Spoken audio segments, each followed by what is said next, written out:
All right, thanks everybody. Let's see if I can turn this up. How's that? Better? I'm going to need technical assistance. Thank you very much. Okay, that'll hold. All right. Hi everyone. I'm Susan Frank. I'm with the California Delivers campaign, which is a statewide coalition of organizations that are and businesses that are supporting clean energy policy in California. I want to welcome you all to here today. We have a great lineup of speakers to launch a new report from the UC Berkeley Labor Center that we're going to talk a little bit more in detail about. But let me first turn this over to Dennis Morin, who is here on our on-site host, who's going to tell you a little bit about the location where we are. Dennis. Thank you, Susan. Good morning, everyone. Welcome. Thank you for joining us here. Welcome to the IBEW NECA Training Center for our apprenticeship program and our pre-apprenticeship program and our journey level electrician program. Thanks for coming. First thing first, as in any construction site, is safety. Just most of you came in through this front door, but if you should hear the emergency evacuation alarm, you got the front door here, and then there are side doors on each of these hallways, so if you need to exit, you can. But the most important safety consideration, of course, are the restrooms, and that's down on the corner here to the left. So please feel free if you need to. We do have some classes in session. We have two groups of apprentices here today, as well as one group of pre-apprentices. So we ask you to honor and respect their need to conduct the class. But other than that, you are most welcome to browse through the building anytime during the day that you're here, kick the tires, walk through the lab behind us. We're so glad you're here. Thank you for coming, and I'll get out of the way from the important speakers here, and I'll turn it back over to Susan. Great. Thanks, Dennis. So in terms of California's leadership on climate policy, one of the greatest leaders in California, we're very fortunate to be joined by here today. And Senate President Pro Tem Kevin De Leon is here, and he's going to take it from here and tell you a little bit more about why we're gathered. So, Senator. Thank you so very much. Thank you so very much. Thank you. Thank you so very much. Good morning. Muy buenos días to each and every one of you. Susan, thank you very much for what you do for California, for the environment, for working families. I also want to thank Dennis. Thank you very much for hosting this event, IBEW NECA facility here, training the new workers of tomorrow and today. I would just make one friendly suggestion or amendment. This is a beautiful neon sign here. I would actually post that neon sign outside so folks know we're actually, if your goal is to hide, you've done a really good thing here, you know. To let no one know we exist, you know. So, but I want to thank you very much for hosting this event here at this wonderful facility. I do want to mention too that we have a commissioner from CARB, former state senator, once a senator, always a senator, the former majority leader of the California State Senate, and a great champion here, and that is a member of CARB, that is Mr. Dean Flores. Mr. Dean Flores right here. Thank you so much for coming today. Clean energy is an economic success story here in California. Solar, wind, energy efficiency, and other clean power sources now collectively employ over 500,000 Californians. Now, I want to put this in context. That's more than all of our investor-owned utilities combined in California. That's more than agriculture, fishing, as well as forestry combined. That is more than Hollywood film and TV combined. And I would know that because I was the chief negotiator for the Hollywood film and TV tax credit. And yes, that is more than the entire oil and gas industry in our state combined. The industry is growing and adding jobs 6 times faster than our economy as a whole. In fact, California has added more jobs than any other state in the nation. In fact, if you take 2 other very large states, Texas and Florida, California has added more jobs than those 2 states have combined. This explosive growth has been spurred by the ambitious climate policies, including California's Renewable Portfolio Standard, the RPS, which we are focusing on today. Californians from every part of the state, from every ethnic group, every socioeconomic status, every geographical area should be very, very proud of our progress. We started a global clean energy revolution and redefined the modern environmental movement in the process. Clean energy is no longer a niche market or a plaything of the wealthy. It is a pillar of our economy, and it is here to stay. As the report's co-author Bethany Jones will elaborate, renewable energy is not only creating jobs that are real, jobs that are tangible, jobs that you can quantify because they exist, jobs that can be outsourced or offshored elsewhere. It's creating jobs that support the middle class, families, working class families, and doing so in some of our most impoverished, economically challenged communities. It is creating real opportunities for Californians of every background and socioeconomic strata, while at the same time also improving our quality of life. Now, not everyone in California is welcoming our success.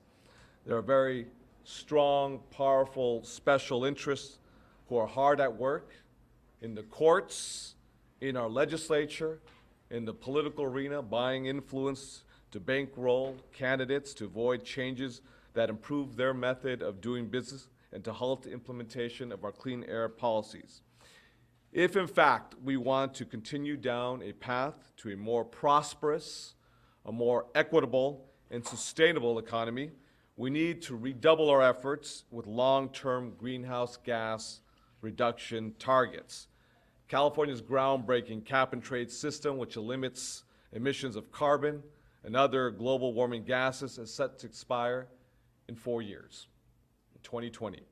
Employers, as well as investors, need the certainty to build, to hire, and to invest in our burgeoning clean energy sector if we truly want to expand and diversify our energy sources and, quite simply, create more jobs for Californians.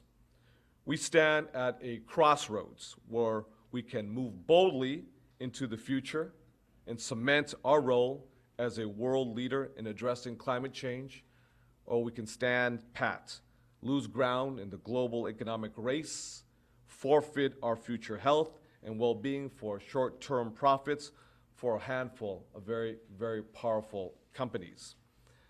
Now, I think that it's very appropriate, Dennis, that we're having this event here today, because we can see proof positive of the young working men and women here today that are training for a new economy of tomorrow. This is truly revolutionary without no sense of hyperbole, because what we're doing is we're calibrating with policies, with intentionality, a new economy of tomorrow. We're not allowing global forces to dictate which jobs you're going to have access to. We know today's day and age that it is very difficult. If you have little or no education, you are punished most severely. So if you don't have access to a four-year university, what is your alternative? Well, we know that CTC, Career Technical Education, but by doing so, creating a new economy of tomorrow, that those jobs will actually be there for working men and women in California. And that's what they're doing here at IBEW NECA, training them based on the policies that we move forward in the California State Legislature. We are the leader, not statewide, not region-wide. We are the leader in the nation. We see the dysfunction happening in Washington, D.C. They can't get their act together. They're still debating whether creationism exists or not, or evolution, or if the earth is flat. That's not what our debate is here. Our debate is we're still going to push to make sure we can make these policies permanent, codify them into law, so we can know that you'll have a job there in the future. It's quite simply, all you want to do is put that roof over your family's head. If your kids do good in school, you want to have that ability to send them off to college and just have an opportunity at that California dream. So with that, I do want to thank you and all the great leaders here very much for this opportunity. Thank you.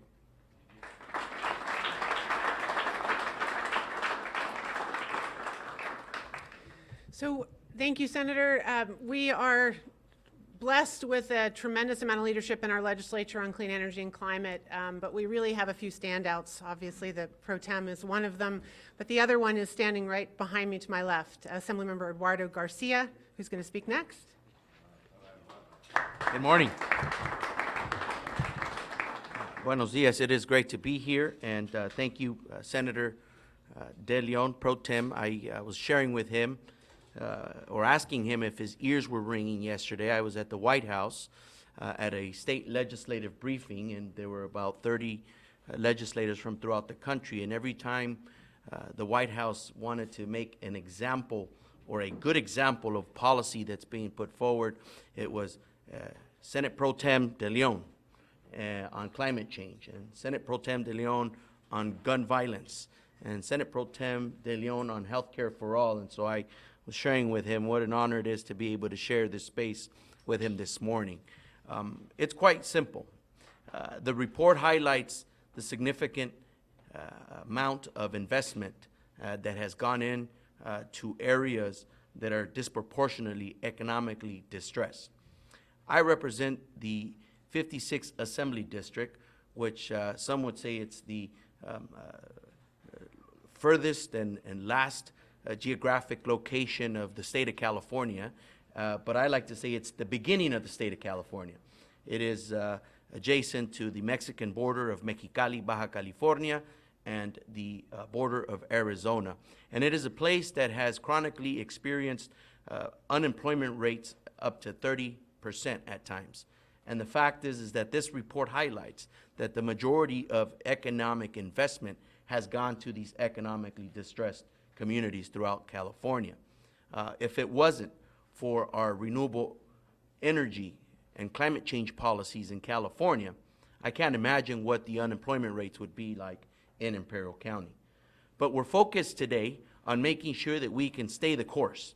And I think this report reinforces the benefit that these policies have brought forward to California and to many Californians as we see here today. For us, it's extremely important that we keep the conversation moving forward this legislative session as we take a look at how to extend our programs and create and bring about the much needed predictability and stability to the market in order to continue the programs that are in place to benefit, again, our economically disadvantaged communities. This report is extremely important to dismay the naysayers, as the Senate Pro Tem has mentioned, because we continue to have a debate on whether or not these policies are bringing about the much needed investment, the innovation and technology that California is known for, and more importantly, the jobs that are much needed in many places throughout the state. I am here to make my commitment to this effort and ensure that not only in the 56th Assembly District we see these benefits flourishing, but throughout the entire state of California. People, working families, and people of color need to benefit from our policies, and this report is a reinforcement of that effort. So I want to thank the Senate Pro Tem for his leadership, and of course everyone who is here today working to make sure that our efforts are not in vain and that ultimately California continues to lead the way, as it was said yesterday at the White House. California is the leader when it comes to climate change and when it comes to renewable energy policies for the country. So thank you for allowing me to say a few words.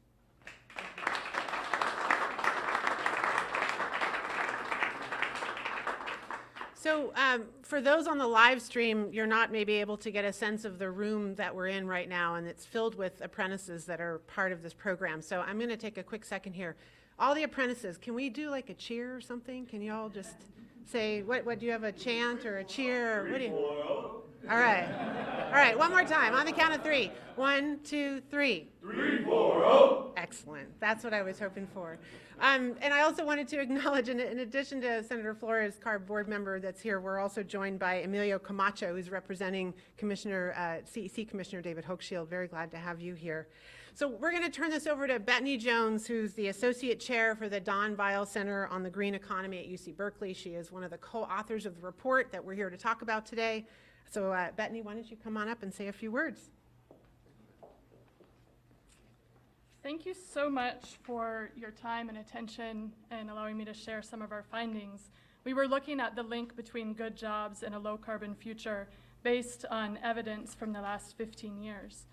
So there's been a lot of attention in recent years on the sheer quantity of jobs created in California's renewable industry, and a little bit less attention paid to the quality. So we really wanted to delve into what is the quality of these jobs created. Even in the clean energy arena, there are good jobs, really good jobs, and not so good jobs.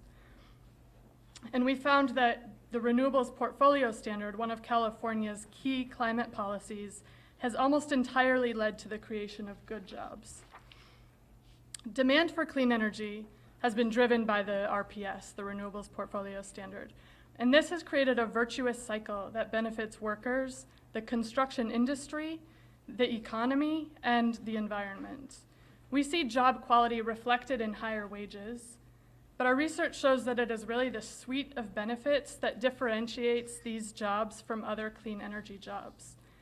Because these large-scale projects in California are built under project labor agreements, they include benefits such as paid training through state-certified apprenticeship, portable health insurance, pension contributions for workers for every hour worked, and union pay rates. And these benefits are provided for all workers on these projects, whether or not they belong to a union. Because these jobs are good for workers, they're also good for California's construction industry by attracting and retaining skilled and productive workers. This virtuous cycle creates stable careers with good wages and benefits, while also supporting on-the-job paid training for the workers of tomorrow, the workers that we can then rely on to build the clean energy that we are going to need. We also find that location matters. It is notable that job gains were greatest in counties such as Kern, San Bernardino, Riverside, and Imperial, where unemployment and poverty rates are far above state average and median income far below. In fact, 65% of the direct construction jobs were created in the Imperial and the San Joaquin Valleys, regions that haven't seen a lot of economic growth. This job quality contrasts with clean energy jobs, both some in California, but also in other states. The not-so-good jobs are primarily non-union, with not only lower wages, but lacking the quality training and benefits that these workers get in California. And our report notes higher rates of worker injury and fatality under those conditions, which not only affects individual workers and their families, but also undermines the ability of the industry to attract the skilled workers for tomorrow. In contrast, in California, our research shows that with intention, we are creating good jobs in California. This strategy, this climate strategy, creates a win-win scenario. What's good for workers is good for the industry, good for the broader economy, and ultimately good for the climate.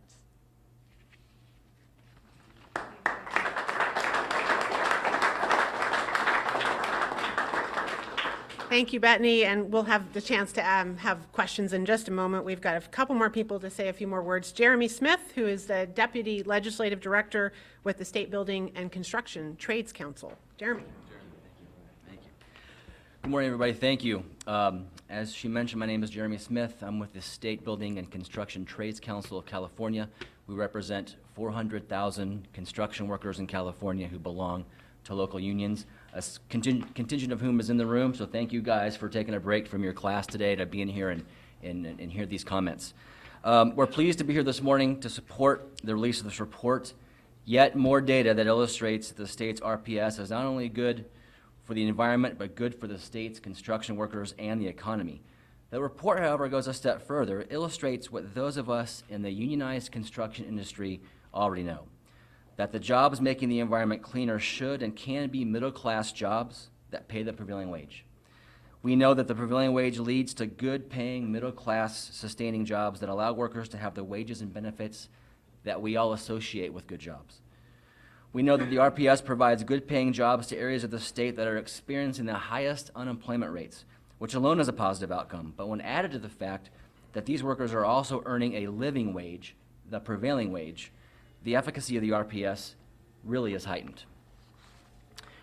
We know that the wages and benefits that these workers and all middle-class workers earn drives the economy of California forward. This robust economy in turn helps everyone and illustrates that we can save the environment and drive the economy simultaneously. And we know that the prevailing wage trains the next generation of workers with the apprenticeship component included in it. Goes back to take care of the workers that are being trained today and tomorrow.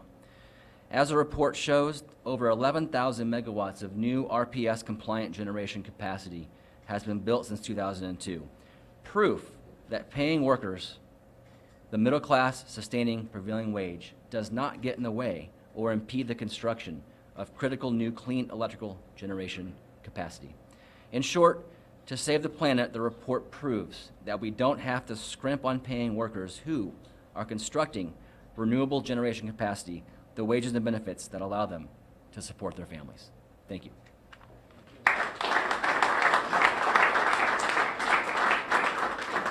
Thanks, Jeremy. And now we're going to hear from Parin Shah, who is the senior strategist with the Asian Pacific Environmental Network. Thanks, Susan. So I'm going to go right off script, off the bat. Just thinking about 15 years ago when I had hair, and I was working in San Francisco with Commissioner Hochschild, and we were trying to bring solar into San Francisco. And the media would talk about how solar, like solar panels, that's for hippies in Humboldt, right? And in 15 short years, we've gone from saying that a 3% RPS was going to tank our economy to the senator's leadership in pushing for 50% RPS through SB 350. It's a huge sea change, and just want to sort of acknowledge how far we've come as a leader globally and in the country. And there are a few certainties that that I think are really important to note. One, the sun shines. It does come up every day. It might be a little cloudy, but it does come up. There's always wind. Two, the RPS is good for the economy, as all the data is showing. Three, that unions are the providers of high road quality jobs, and the best examples are here at the locals like 340 or down in the Bay Area at 595, Local 11 in LA, and then operators in 3 doing great work, really innovating in terms of how do we sort of both cut carbon and enhance the quality of life for regular folk, for working folks. And as the report highlights, we've gone, in 5 to 6 years, we've got 1,700 apprenticeship slots that have opened up. And it's especially important, right, the apprenticeship piece. I was an immigrant kid, you know, we lived in housing projects, and we paid the bulk of the money that my folks made was for our utility bill, right? On average, 25 to 40% of low-income folks, these are folks that are living, 40% of the state of California's population, are paying 25 to 40% for their utility bill, right? Most everybody else is paying anywhere from 3 to 5%. Apprenticeship programs, pre-apprenticeship programs pull folks out of poverty and towards prosperity. And you start to shrink that up so that you don't have to make the choice between, do I keep my lights on or do I feed my kid like a healthy lunch or give them breakfast, right? And the RPS is doing that. We're building wealth and growing a middle class. And it's because of leadership like Assemblymember Garcia, Senator De Leon, and those that came before them that have said, we can do this together. We can grow our economy, we can improve our environment, and we can create greater prosperity together. That we're here, and we're sort of the inevitable is here, that we'll get to 100% renewables in our lifetimes. And I just want to sort of acknowledge and thank the academics that sort of back that up, and the legislators and the union workers that are sort of building that future economy. Thanks for allowing me to be here.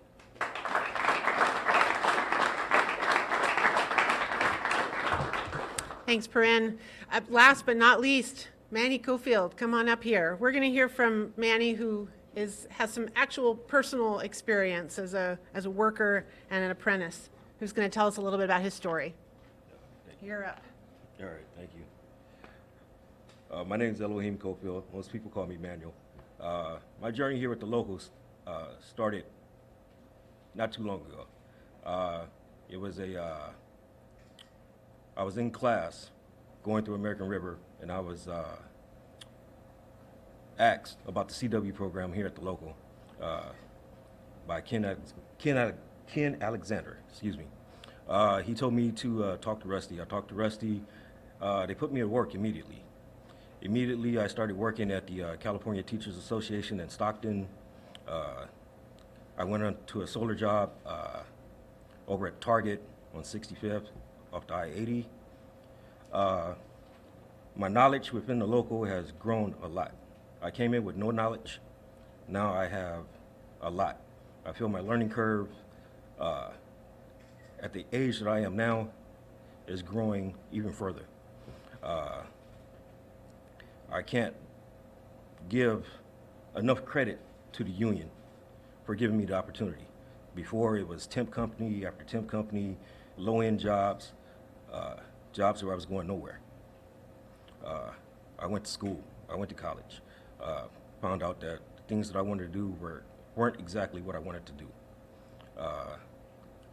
But being here, I have a brotherhood of people that I surround myself with. I can ask questions with my other apprentices. They help me all the time. The instructors are great. And this local has enabled my family to grow out of an apartment and into a home. So I'd like to thank you guys for that. And that's all I had to say. Thanks, Manny.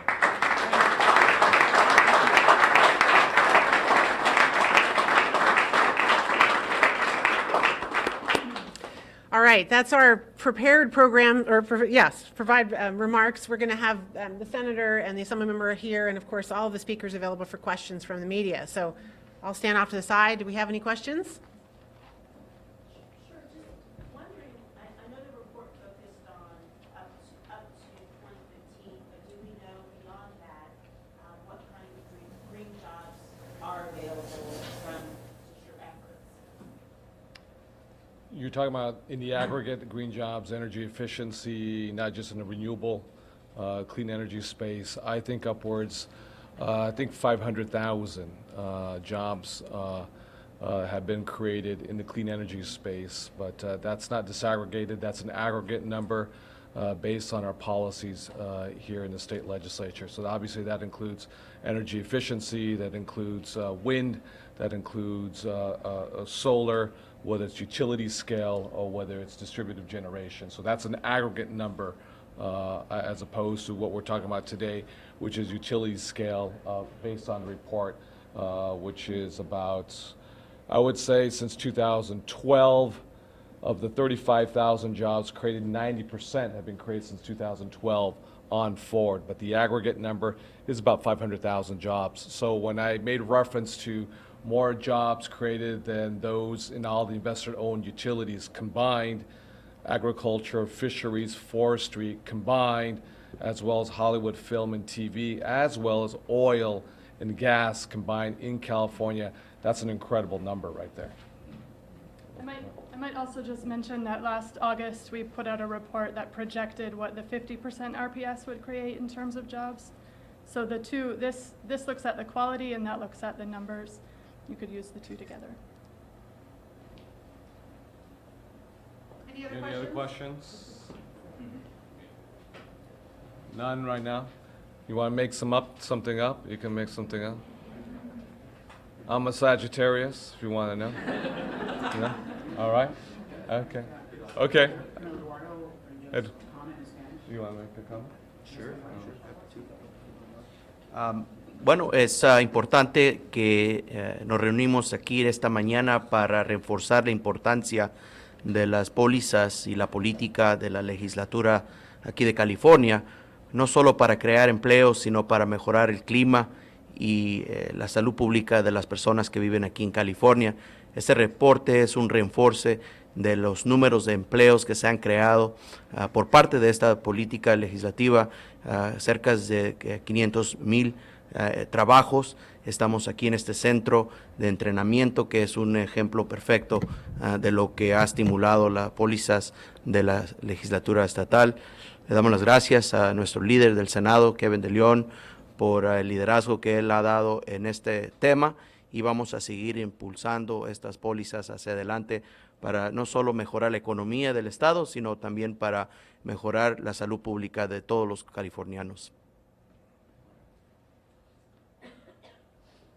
Anything else? That's it? All right, Susan? Do you want to say any final words? No, I'll just, como dijo el asambleísta Eduardo García, el objetivo, pues obviamente es hacer todo lo posible para reducir el alarmante índice de carbono y otros tipos de contaminantes tóxicos, venenosos y peligrosos que nuestros hijos respiran en sus pulmones día tras día, mes tras mes, particularmente en las zonas más humildes a lo largo y ancho del estado de California. El fin de hoy día, y yo quisiera enfatizar y subrayar, es generando empleos concretos, empleos fijos, empleos para nuestra gente trabajadora aquí en el estado de California. Empleos en materia de renovables, canalizando el poder del sol, el poder del viento y también eficiencia energética, y estamos logrando nuestras metas a través de nuestras políticas públicas que estamos promoviendo y promulgando a través de la administración del gobernador Jerry Brown y también de nuestros colegas en CARB. Pero en fin, lo que es concreto y lo que es fijo, y quiero subrayar y enfatizar, son los trabajos que hemos generado a través de las políticas públicas. No trabajos que se puede exportar fuera a otros estados o fuera del país, pero sino trabajos fijos y concretos para los californianos hoy en día, aquellas personas que tengan sueños para mandar sus hijos a la universidad, para pagar el techo, agua, luz. Así que, por un lado, estamos haciendo todo lo posible para reducir el alarmante alto índice de carbono y otros tipos de contaminantes. Y por otro lado, como dijo Eduardo García, a través de nuestras políticas públicas estamos generando empleos que dejan algo suficiente en el bolsillo, pensiones, cuidado médico, etcétera, etcétera. Yo creo que es un día de celebración, reconociendo el reporte de la profesora de UC Berkeley, que es un excelente reporte, que es evidencia de hechos que estamos mostrando éxito de estas políticas públicas. Así que muchas gracias. I want to thank everyone again, Dennis, for hosting us. Susan, thank you very much for facilitating us. To all the wonderful speakers here today, just making sure that when we know that when labor, when our academics, when our community organizers, when public officials, when folks from the administration, when we work together in concert with each other, we create real jobs. Manny's testimony was a very powerful testimony, and it's one of millions throughout the great state of California, how with policies we put people to work. At the same time, we give an opportunity for your children or your future children to breathe cleaner air and to inherit, a better planet for all of us. And if you can get a good job and at the same time clean up the environment, that's a win-win situation. And that's why it's so important that we get it right here in California, because the rest of the country, as the rest of the world, are watching very closely what we do. And it is proof positive here at the NECA IBW with Local 340 here in Sacramento that we have decoupled and delinked carbon from GDP. And what does that mean? Obviously, the old narrative is if you want to be part of the middle class, if you want to send off your kid to college, if you want to pay for a mortgage or pay your rent, obviously, to get a job, you have to get a factory job and you have to burn fossil fuels. And we're realizing that's no longer true. We can burn less fossil fuels, grow this economy, and put people to work, and that's what it's all about. We've got to make sure with cap and trade that we codify this into law, work very closely with Eduardo Garcia, with all the stakeholders here today, as well as Governor Jerry Brown and the leadership with Speaker Anthony Rendon, and with all our moderate friends on both sides of the chambers, so we can codify this and make sure we have certainty, we have stability, we have predictability for all investors to continue to invest their precious dollars in California for sustained economic growth. So with that, thank you very much, everybody. Thank you.